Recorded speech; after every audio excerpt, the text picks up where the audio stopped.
cover a few things about Excel fields that you might need to know. Sometimes you're going to want multiple lines in here, and sometimes you're going to want to adjust the size of these. So let's go over a couple of things. So first of all, when you click into one of these boxes, you'll see that right up here, there's a little FX at the top. You can paste text right into that FX and it'll fill in that box. Now in this case, it came in center aligned. Up here's your little alignment button, so you can flip that to the left.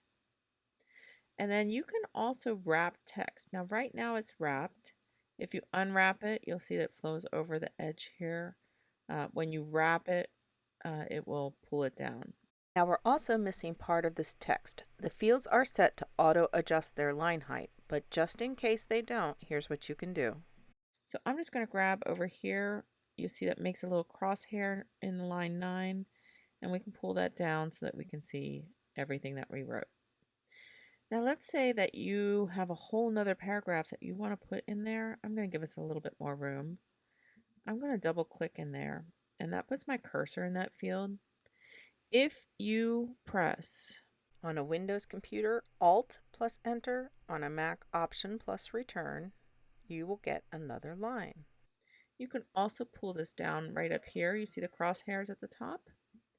You can pull this down, and in here you can do the same thing by putting your cursor in the field, and then you can put more data in there.